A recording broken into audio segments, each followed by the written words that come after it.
Students, आज का मेरा टॉपिक है वाई सेल डिवाइड्स और उसके बाद में मैं समझाऊंगा कोशिका सिद्धांत क्या है। हम सभी जानते हैं कि कोशिका विभाजित क्यों होती है, कि सामान्य जानकारी है कि भाई कोशिका पुत्री कोशिका बनाना आता है, ये आनुवंशिक मटेरियल डुप्लीकेट होता है, पर ये भी प्रक्रिया होती क्यों है। यदि कोशिका विभाजन की प्रक्रिया की जो कहते हैं कि मैकेनिक्स कह दो या आवश्यकता क्या रिक्वायरमेंट्स हैं, तो उसके बारे में समझने के लिए आगे की स्लाइड्स देखेंगे अपन। कोशिका विभाजन क्यों होता है उससे पहले हम ये देख सकते हैं कि कोशिका विभाजन है क्या और उसमें होता क्या है बेसिकली संक्षिप्त में। तो सबसे पहले कोशिका विभाजन यानी एक कोशिका विभाजन होती है और पेरेंट कोशिका पुत्री कोशिकाओं का निर्माण करती है। तो इस दौरान जो प्रक्रिया होती है संपन्न, पहला तो प्रक्रिया है कोशिका प्रतिलिपिकरण या सेल मल्टीप्लिकेशन, अर्थात कोशिका प्रतिलिपिकृत होकर दो कोशिकाएं बनाती है। उसके अलावा जो पुत्री कोशिकाओं का निर्माण, कोशिका रेप्लिकेशन संख्या बढ़ाने के साथ साथ पुत्री कोशिका का निर्माण करती है। साथ ही साथ प्रत्येक पुत्री कोशिका के अंदर पेरेंट्स कोशिका यानी पैतृक कोशिका के समान मात्रा में जीनोम के सेट्स होते हैं। यदि पेरेंट्स कोशिका 2n है यानी जीनोम के 2 सेट है, तो पुत्री कोशिका में भी 2 सेट होंगे।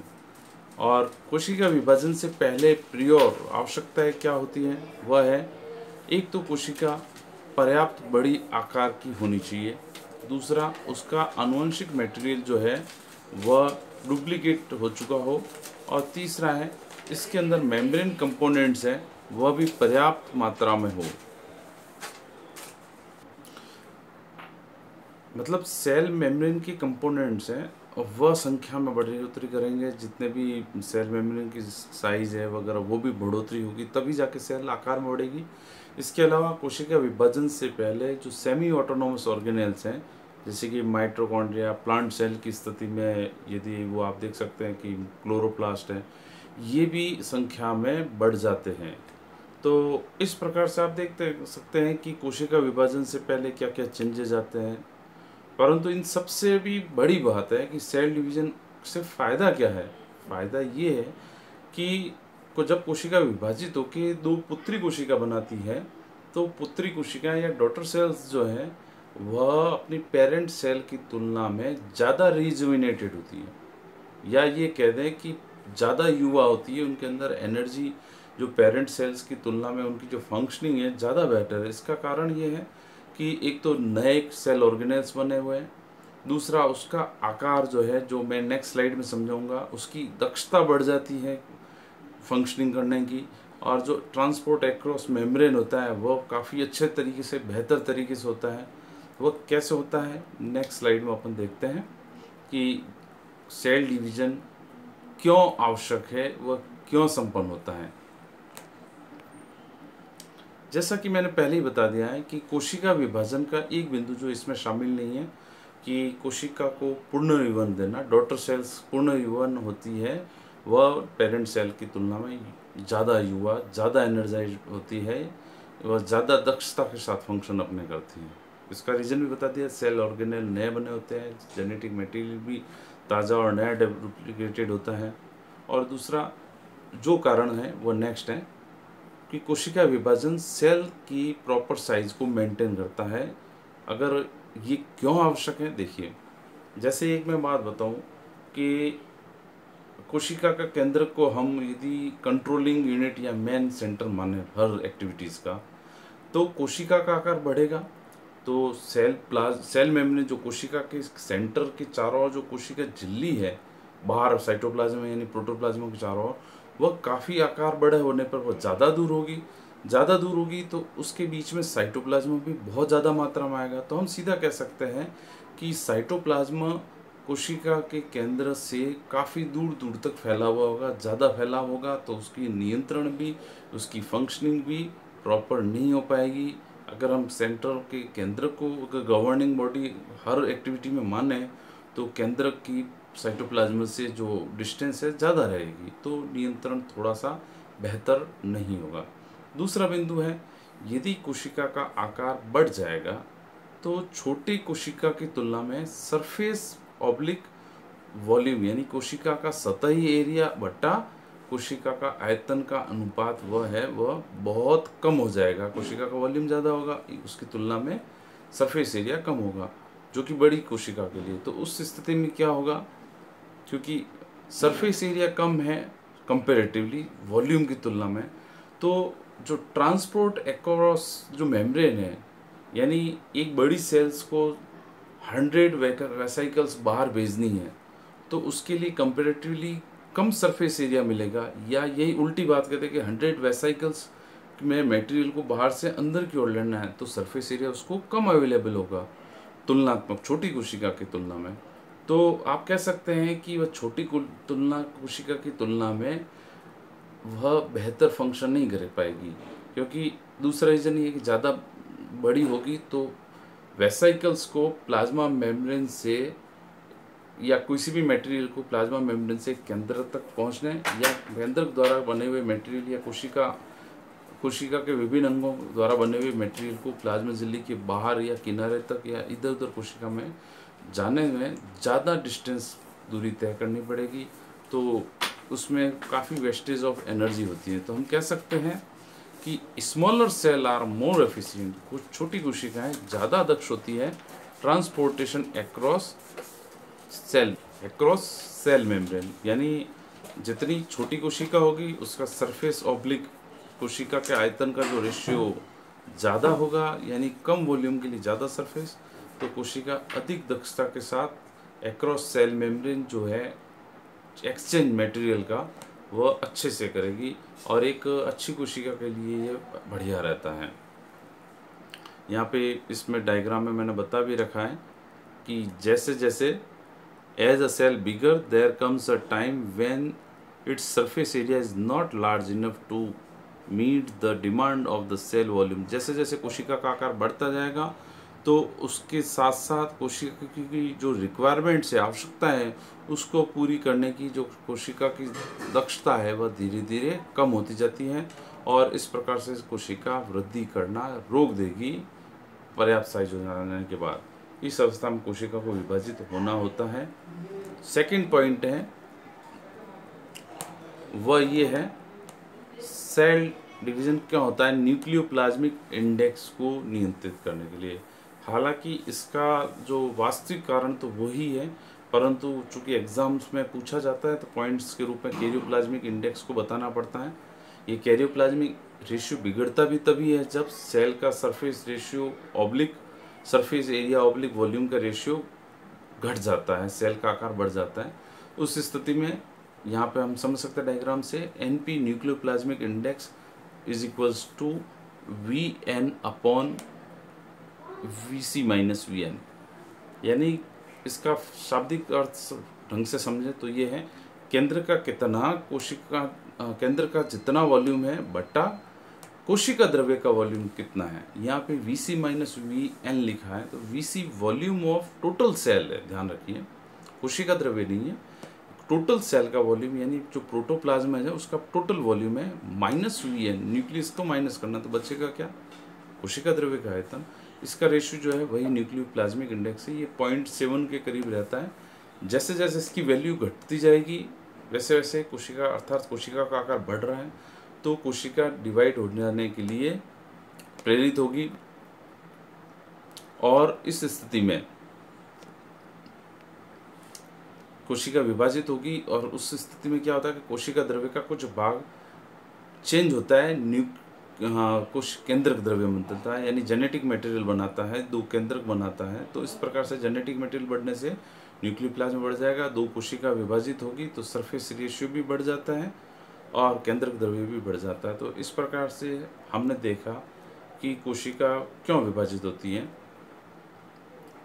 तो यहाँ से आप देख सकते हैं नेक्स्ट पेज पे कि कोशिका विभाजन की जो प्रक्रिया है क्यों विभाजित हुई, क्योंकि 3 पॉइंट, कोशिका की ट्रांसपोर्ट अक्रॉस द मेम्ब्रेन उसको रेगुलेट करने में, ज़्यादा बड़ी साइज हो जाने के कारण सरफेस ऑब्लिक उसका वॉल्यूम रेशियो को नियंत्रित करने में, तीसरा न्यूक्लियोप्लाज्मिक इंडेक्स को या केंद्रक द्रव्य ऑब्लिक कोशिका द्रव्य का अनुपात को स्थिर करने में अच्छा बनाए रखने में मदद होता है, यही रीज़न है।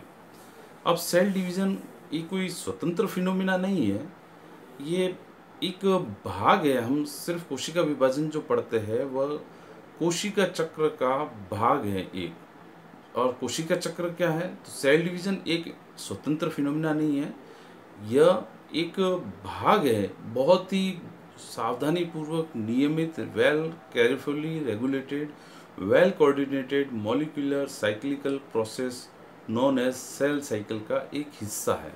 आप समझ गए सेल साइकिल क्या है? बहुत ही ज़्यादा नियमित, सावधानी पूर्वक होने वाली प्रक्रिया है और वेल कोऑर्डिनेटेड है।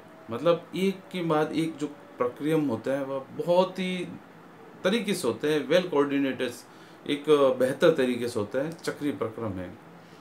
यदि इसके प्रक्रम में चेंज में कोई भी गड़बड़ होती है तो सेल डिवीज़न या सेल साइकिल हैंडल नहीं हो पाती है, उसके अंदर मिस्टेक आ जाएगी। अब सेल साइकिल की बात करें, सेल साइकिल यानी कोशिका चक्र। क्या है कोशिका चक्र? सिंपल है, कोशिका का चक्र, अर्थात एक कोशिका के जन्म से लेके, अर्थात कोशिका विभाजन होती है तब नई कोशिका बनती है, पुत्री कोशिका, यानी एक पुत्री कोशिका के निर्माण से प्रारंभ होकर उस पुत्री कोशिका के बड़े होकर और अंत में पुनः विभाजित होकर नई पुत्री कोशिका बनाने तक की सारे प्रक्रम, यानी कोशिका के उत्पत्ति से लेके पुनः कोशिका विभाजन तक होने वाली समस्त प्रक्रियाएं, वह समस्त सेल साइकिल का ही हिस्सा है। कोशिका चक्र जो है बहुत ही ज़्यादा highly regulated orderly dependent series of events. इसका मतलब क्या है? ऑर्डरली डिपेंडेंट, एक दूसरे पर निर्भर और क्रमबद्ध प्रक्रिया। संक्षेप में बहुत ही ज़्यादा सावधानी पूर्वक, वेरी मच केयरफुली रेगुलेटेड। बहुत, आप संक्षिप्त में परिभाषा क्या लिखेंगे सेल डिवीजन की? कोशिका के निर्माण से लेके उसके पुनः विभाजित होने तक और पुत्री कोशिका बनाने तक के जो सारे प्रक्रम है वो सेल साइकिल करेंगे। इसके बाद में नेक्स्ट लाइन हमें लिखनी चाहिए कि ये बहुत ही ज़्यादा सावधानी पूर्वक, नियंत्रित और क्रमबद्ध, एक दूसरे पर निर्भर विभिन्न प्रकार के इवेंट्स का क्रम है। ये कैसे, इसको एक उदाहरण से समझ सकते हैं। जैसे पार्किंग में साइकिलों को एक घेरे में रख दे अपन और उनमें अंदर एक पर्याप्त डिस्टेंस रहे, इस तरह से रखा है कि एक साइकिल को गिरा देंगे तो सारी की सारी साइकिल ऑटोमेटिकली गिरेगी। अब यहाँ पे कंट्रोलिंग की बात कैसे है कि साइकिल्स की जो डिस्टेंस आपस में जो घेरे में रखी हुई है खड़ी साइकिलें, उस उनकी प्रॉपर डिस्टेंस इस तरह से होनी चाहिए कि वो एक गिरे तो दूसरे के ऊपर गिरेगी।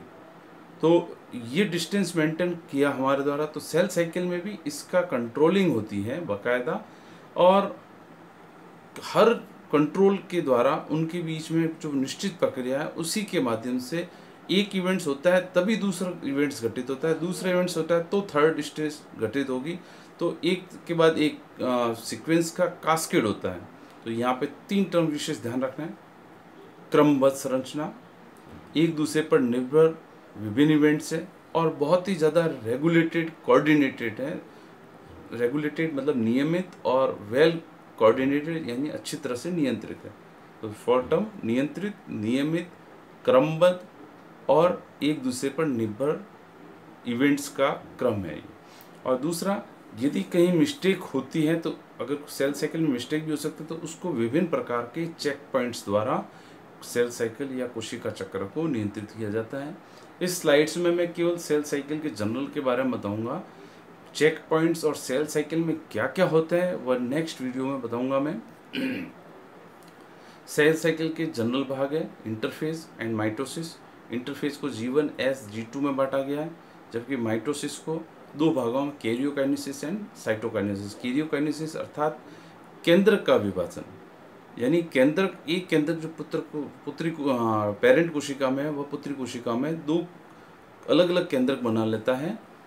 और साइटोकाइनेसिस जिसमें केंद्रक विभाजन हो जाने के पश्चात में कोशिका द्रव्य का विभाजन होता है, तत्पश्चात 2 कोशिका बनती है। यहाँ पर एक ध्यान देने की बात है, कैरियोकाइनेसिस के प्रोफेज, मेटाफेज, एनाफेज, टीलोफेज अवस्था होती है। तो साइटोकाइनेसिस अवस्था टीलोफेज की एंडिंग अवस्था के साथ को करेंटली होती है, यानी जैसी टीलोफेज खत्म होने वाली होती है उसके साथ साथ ही साइटोकाइनेसिस की प्रक्रिया प्रारंभ हो जाती है। तो इस प्रकार से मैंने सेल साइकिल का जनरल बता दिया है, और नेक्स्ट वीडियो में मैं बताऊंगा कि किस प्रकार से सेल साइकिल संपन्न होती है। उसमें कुछ इंटरेस्टिंग बिंदु भी बताऊंगा। रिजर्व सेल क्या होती है, किस प्रकार की कोशिका G2 अवस्था के अंदर अरेस्ट हो जाती है, यानी आपने पढ़ा G1 S G2 आपने देखा है। तो G1 अवस्था में जो अरेस्ट होती है कोशिका वो तो आप जानते हो G2 है। S अवस्था में जानते हैं डीएनए सिंथेसिस होती है, रेप्लिकेशन होता है डीएनए का। G2 में क्या होता है, G2 के अंदर और G1 में क्या डिफरेंसेस है, ये मैं आपको नेक्स्ट वीडियो में बताऊंगा, देखते रहिए। और रिजर्व सेल्स क्या होती है, किस प्रकार की कोशिकाएं G2 अवस्था के अंदर अरेस्ट होती है, इसको देखने के लिए आप नेक्स्ट वीडियो ज़रूर देखें। एक बड़ा वीडियो की अपेक्षा मैं समझता हूँ छोटा वीडियो बेहतर रहता है बनाने और समझने के लिए। धन्यवाद, थैंक यू वेरी मच।